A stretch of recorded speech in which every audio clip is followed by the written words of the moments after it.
Hello everyone, कैसे हैं आप सभी। आज मैं आपके साथ लेकर एक मस्त सा वीडियो। हमारी एक सीरीज चल रही थी सीए इंटर जीएसटी सब्जेक्ट में क्वेश्चन एंड आंसर की समरी देखनी थी हमको। उसका आज है पार्ट 2। आज हम सप्लाई वाले चैप्टर के क्वेश्चन 7 से स्टार्ट करेंगे और फटाफट देखेंगे क्या क्या क्वेश्चन है, क्या प्रोविजन इस पर अप्लाई होगा, फैक्ट और प्रोविजन को रिलेट करेंगे और कंक्लूजन क्या निकलेगा। इसके साथ ही एक बोनस थिंग आपको मिलने वाली है। हर क्वेश्चन की एक समरी में आपको दे दूंगी कि आप जो आपका आईसीएसटी मटेरियल है ना, इतना बड़ा पेड़ है, उसको रीड करने में ही टाइम लगेगा। तो उसको ना मैंने समराइज कर दिया है कि अब ये पॉइंट आपको एग्जाम में लिखने ज़रूरी है।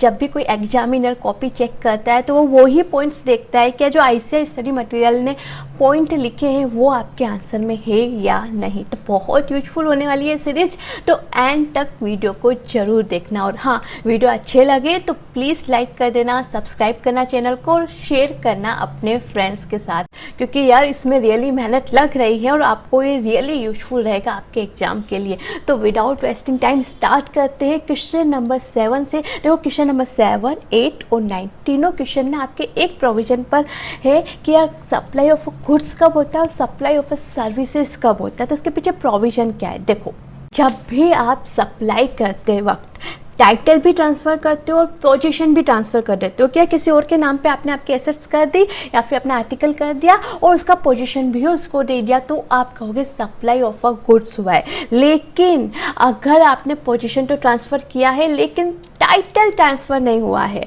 आपने कहा है कि यार 1 महीने के लिए मेरी एसेट्स यूज कर लेना, 2 महीने के लिए यूज कर देना, इसका रेंट तो मुझे दे देना, तो ये चीज़ ना सप्लाई ऑफ अ सर्विस कहलाएगी।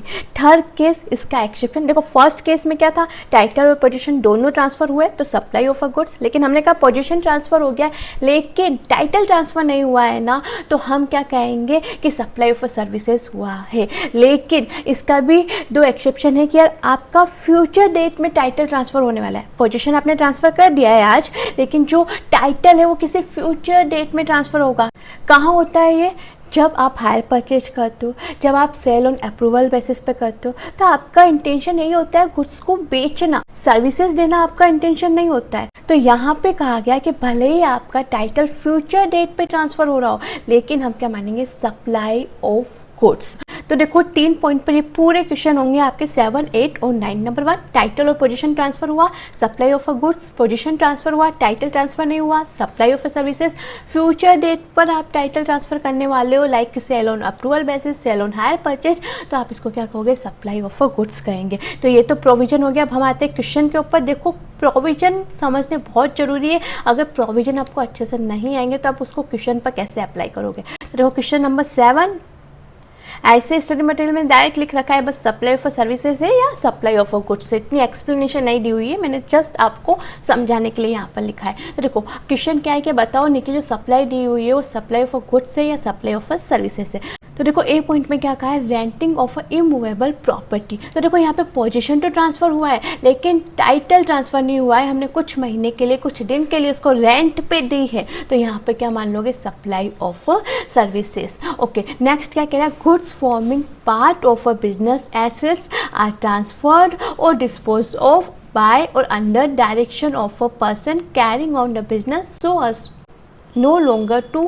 Form part of those assets. तो देखो क्या हो रहा है, आपके जो एसेट्स है ना परमानेंट ट्रांसफ़र हो रहा है। जब वर्ड आए ना परमानेंट ट्रांसफ़र हो गया है, आपके एसेट्स में से उसको हटा के दिखाया जाएगा। यानी आप क्या करो, पोजीशन भी ट्रांसफ़र कर रहे हो, टाइटल भी ट्रांसफ़र कर रहे हो, तो सप्लाई ऑफ गुड्स हम इसको मानेंगे।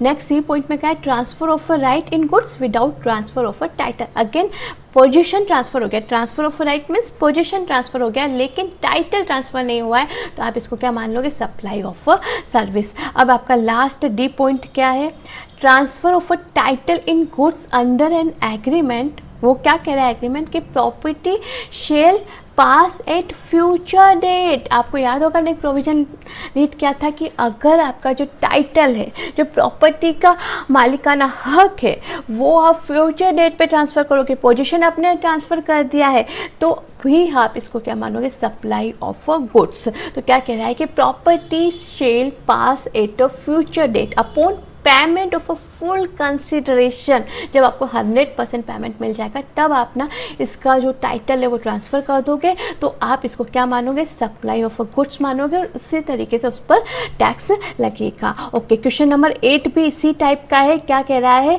कि आप बताओ कि सप्लाई ऑफ अ गुड्स है या सप्लाई ऑफ अ सर्विसेज है एज पर शेड्यूल 2। तो टेम्परेरी ट्रांसफ़र हुआ है। देखो दो तरह के ट्रांसफ़र होते हैं, परमानेंट ट्रांसफ़र और टेम्परेरी ट्रांसफ़र। परमानेंट ट्रांसफ़र मतलब ऐसा आपके जो बुक से ही बाहर निकल गए, और टेम्परेरी ट्रांसफ़र कुछ महीने के लिए, कुछ दिन के लिए आपने अपनी एसेट्स किसी और को यूज करने के लिए दी है। तो जब टेम्परेरी ट्रांसफ़र होता है तो हम उसको सर्विस मानते हैं। देखो टेम्परेरी ट्रांसफ़र हुआ है परमिटिंग यूजेज और एन्जॉयमेंट करने के लिए आपने दी है अपनी प्रॉपर्टी, इंटेलेक्चुअल प्रॉपर्टी। तो ये क्या हो जाएगा, supply of services, because position तो ट्रांसफ़र हो रहा है, टाइटल ट्रांसफ़र नहीं हो रहा है। नेक्स्ट, ट्रीटमेंट और process which is applied to another persons goods. देखो क्या हुआ है, आपके पास कोई दूसरी मशीनरी है, किसी दूसरे पर्सन ने आपको मशीनरी दी है और कहा इसको रिपेयर करके दे देना। अब आप इस मशीन के ऊपर क्या कर रहे हो, कुछ प्रोसेस कर रहे हो और उसको ठीक कर रहे हो और वापस उसको रिटर्न कर दोगे। तो आपने क्या दिया, आपने तो सर्विस दी है ना अदर पर्सन को, तो इसको क्या मान लोगे, supply of a service. Next है transfer of a title in goods. Title ही ट्रांसफर हो रहा है, तो अगर टाइटल ट्रांसफर हो रहा है तो मान लेना कि साथ में पोजीशन भी ट्रांसफर हो रहा है, तो इसको आप क्या मान लोगे, सप्लाई ऑफ अ गुड्स। देखो क्वेश्चन नंबर 7, 8, 9 सिंपल है, इजीली हो जाएंगे। क्वेश्चन नंबर 10 करने में ना आपको मजा आएगा। देखो क्वेश्चन नंबर 9 क्या है, goods supplied on hire purchase basis will be treated as supply of a service. नहीं यार, हमने तो रीड किया था कि जब फ्यूचर डेट पर एसेट्स का टाइटल ट्रांसफ़र होता है लाइक हायर परचेज के केस में या फिर सेल ऑन अप्रूवल बेसिस पे, तो हम उसको सप्लाई ऑफ अ गुड्स मानते हैं। और यहाँ पे क्या लिखा है, सप्लाई ऑफ अ सर्विस, जो गलत होगा और हम इसे कहेंगे कि नहीं ये स्टेटमेंट रॉन्ग है। ऐसे ही ने बस यही कहा है क्या स्टेटमेंट रॉन्ग है, क्योंकि सप्लाई ऑफ गुड्स माना जाएगा, सप्लाई ऑफ अ सर्विस नहीं माना जाएगा। बहुत ही शॉर्ट में आंसर लिखा हुआ है। तो देखो क्वेश्चन नंबर 10 में अब आपको करने में मजा आएगा। इसके ऊपर ना आपके इंपोर्ट ऑफ सर्विस के प्रोविजन लगते हैं। तो देखो इंपोर्ट ऑफ सर्विसेज है ना, उसके प्रोविजन ना आपको दो जगह मिलेंगे। एक तो जो आपका मेन सेक्शन है, सेक्शन 7 जो सप्लाई के बारे में बात करता है, वहाँ पे कहा गया है कि अगर आपने इंपोर्ट ऑफ सर्विसेज की है और कंसिडरेशन के लिए की है तो आपकी सप्लाई मान ली जाएगी, उस पर आपको टैक्स देना है। सेकेंड केस, फर्स्ट केस तो हो गया जब कंसिडरेशन है। Second case, import of services हुआ है लेकिन कंसिडरेशन नहीं है, तब क्या होगा, तब शेड्यूल 1 लगेगा। तो देखो दो प्रोविजन है। सबसे पहले सेक्शन 7 का प्रोविजन देख लो कि आपका सप्लाई क्या करता है, सप्लाई इंक्लूड करता है इंपोर्ट ऑफ सर्विसेज जब आपने कंसिडरेशन लिया हो। अगर कंसिडरेशन नहीं है तो आपको याद रखना है, जब भी ये वर्ड आ जाए कि विदाउट कंसिडरेशन चीज़ हुई है तो आपको शेड्यूल 1 में जाना है। शेड्यूल 1 में 4 केसेस बताए गए जहाँ पर विदाउट कंसिडरेशन भी सप्लाई कंसिडर होता है।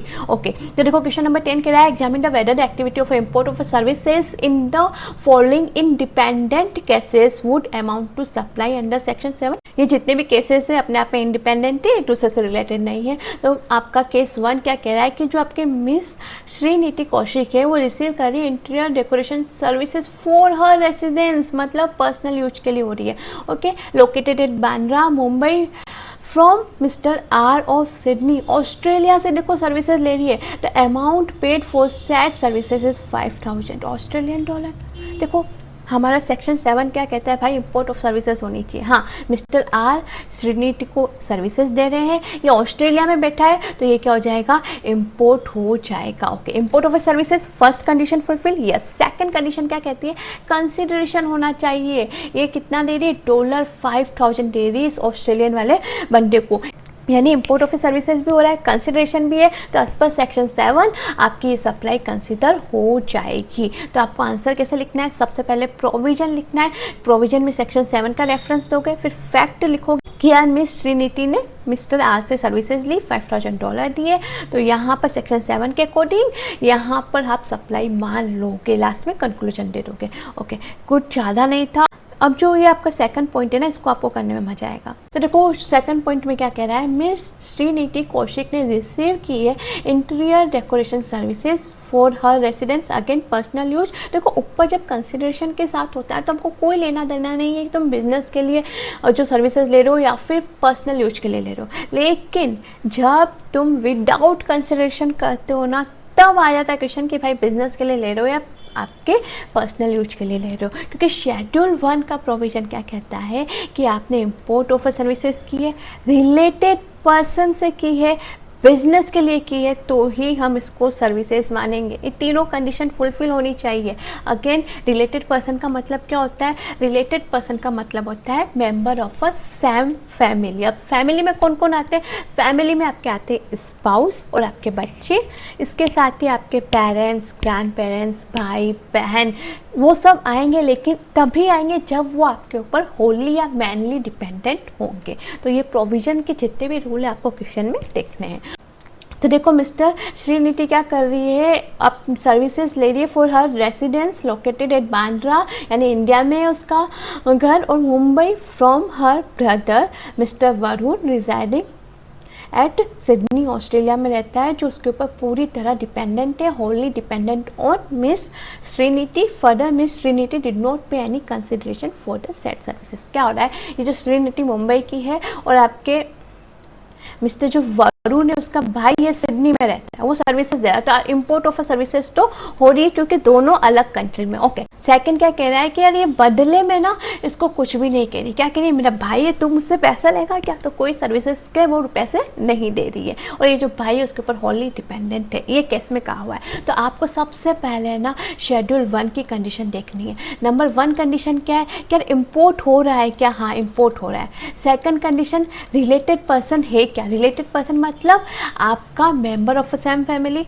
Member of a same family मतलब फैमिली में कौन कौन आता है? आपके स्पाउस आते हैं, आपके बच्चे आते हैं, आपके भाई बहन आते हैं। अगर वो आपके ऊपर होली डिपेंडेंट हो, तो मिस्टर वरुण तो उसके ऊपर होली डिपेंडेंट है, तो हाँ, ये रिलेटेड पर्सन भी है। थर्ड कंडीशन, आपने बिजनेस के लिए लिए क्या? नहीं भाई, बिजनेस के लिए नहीं लिए, हमने तो हमारे घर के लिए सर्विसेज ली है। तो क्योंकि ये वाली थर्ड कंडीशन फुलफिल नहीं हो रही है ना, तो आप कहेंगे कि भाई सप्लाई नहीं हुई है। अब आंसर कैसे लिखोगे? सबसे पहले प्रोविजन लिखोगे, शेड्यूल 1 का रेफरेंस दोगे कि यार import of services, related person और बिजनेस तीनों हुआ है, प्लस रिलेटेड पर्सन की डेफिनेशन दोगे, फिर फैक्ट प्लस प्रोविजन बताओगे कि यार मिस्टर श्रीनिधि और हर भाई क्या है, रिलेटेड है, बट जो सर्विसेज दे रही है ना वो बिजनेस के लिए नहीं है, इसलिए आप इसको सप्लाई नहीं मानोगे। शॉर्ट में लिखा है। अब हम देखेंगे आईसीआई ने इसका आंसर कैसे लिखा है। तो आईसीआई ने पूरा पेरा लिया है इसके ऊपर। देखो, फर्स्ट प्रोविजन लिखा है schedule 1, import of services, related person से हुआ है, बिजनेस के लिए हुआ है, तो आप इसको सप्लाई मान लेना।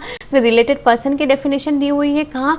एक्सप्लेनेशन टू सेक्शन 15 में। रिलेटेड पर्सन की डेफिनेशन में कहा गया है कि member of the same family. अब फैमिली का मतलब कहाँ? तो फैमिली की डेफिनेशन जो दी हुई है सेक्शन 2 सबसेक्शन 49 में दी हुई है।